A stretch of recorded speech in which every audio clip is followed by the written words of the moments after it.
ఆ particular character ఊర్లో వాడు పార్వతీపురం పాడేరు ప్రాంతాల్లో పెరిగినోడికి వాడు ఒక సందర్భం ఎదుర్కొన్నప్పుడు దాన్ని సిటీలో నుంచి వచ్చిన ఒక వ్యక్తి ఏదో చేసిన దానివల్ల దాన్ని ఎదుర్కొన్నప్పుడు వాడు చెప్పిన మాట అది. సో వాడికి ఆ మాట అలా అనిపించింది, అలా చెప్పాడు. దాని కాంట్రవర్సీ వస్తుందని అనుకోలేదు, బట్ వచ్చినా కూడా అది కాంట్రవర్సీ అవుతుందని అయితే నమ్మట్లేదు నేను.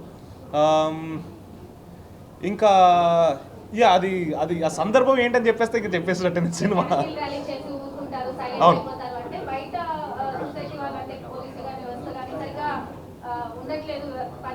పోలీసుల గురించి కాదండి, పోలీసుల గురించి కాదు. ఇప్పుడు ఫర్ ఎగ్జాంపుల్ మనకి ఎయిర్ ఇండియా ఫ్లైట్ ఒక యాక్సిడెంట్ జరిగింది, చాలా దారుణమైన విషయం. జనాలు దాన్ని వారం గుర్తుపెట్టుకున్నారు, దాని తర్వాత మర్చిపోయారు. అంటే ఇప్పుడు మనకి సోషల్ మీడియా వచ్చిన తర్వాత ఎలా అయిపోయిందంటే ఏదైనా ఏ సంఘటన అయినా కూడా మనకి మహా అయితే 4 రోజులు 5 రోజులు, దాని తర్వాత మర్చిపోతున్నాం, వేరే కొత్తది వచ్చేస్తుంది, దానికి మూవ్ ఆన్ అయిపోతున్నాం. మేబీ సందీప్ రాసినప్పుడు తన ఇంటెన్షన్ అది అయి ఉండొచ్చు. సందీప్ రాసిన దాంట్లో చాలా డెప్త్ ఉంది దాంట్లో. పోలీసుల గురించి అయితే కాదండి, అది జనాలు అంటే లైక్ మనం సోషల్ మీడియా వచ్చిన తర్వాత ఎంత ఫాస్ట్గా మూవ్ ఆన్ అయిపోతున్నాం ఒక్కొక్క టాపిక్ గురించి, దాని గురించి నాకు తెలిసి ఉద్దేశించాడు సందీప్. సార్ ఈ దాంట్లో ఏం జరగలేదండి, ఆయనతో నాకు కూడా చేయాలనే ఒక చాలా గట్టి కోరిక. ఎందుకంటే ఆయన మీరు చెప్పినట్టు చాలా మంచి యాక్టర్.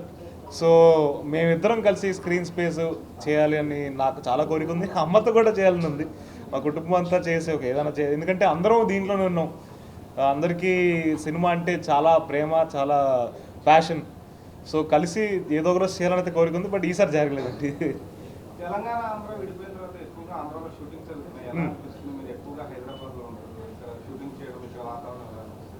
బాగుందండి. ఆంధ్రాలో మనకి చాలా అన్ఎక్స్ప్లోర్డ్ లొకేషన్స్ ఉన్నాయి. ఇప్పుడు ఫర్ ఎగ్జాంపుల్ రంపచోడవరము, మారేడుమిల్లిలో షూటింగ్ చేసామండి మేము. మనకి ఫారెస్ట్ సెటప్ ఇవన్నీ అంటే తెలంగాణలో అంటే ఇప్పుడు మా సినిమా ఫారెస్ట్లో సెటప్ అయి ఉంది. సో ఈ లొకేషన్ పర్ఫెక్ట్ అనిపించింది. తెలంగాణలో ఇప్పుడు మేము బబుల్గమ్ చేశాను, నేను బబుల్గమ్ అక్కడ అది హైదరాబాద్లో సెటప్ అయింది కాబట్టి అది అక్కడ చేయాల్సి వచ్చింది. సో సినిమా కథ ఏ ప్రాంతంలో ఉంటే ఆ ప్రాంతంలో చేయడం బెస్ట్ అంటారు. అండ్ మనకి ఆంధ్రప్రదేశ్లో చాలా అద్భుతమైన లొకేషన్స్ కూడా ఉన్నాయి. ఇప్పుడు మనకి అన్ఫార్చునేట్లీ ఏంటంటే తెలంగాణకి బీచ్ లేదు. మనకి ఇటువైపు వచ్చేస్తే కోస్ట్ అంతా కూడా మనకి ఏమైనా ఇలాంటి బీచ్ అలాంటి ఒడ్డు కావాలన్నా కూడా మనకి అలాంటివి కూడా దొరుకుతాయి మనకి ఇక్కడ.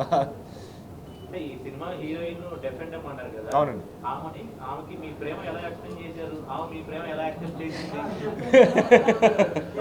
సో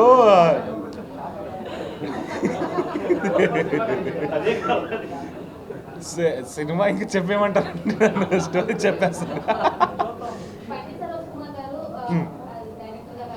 అవును.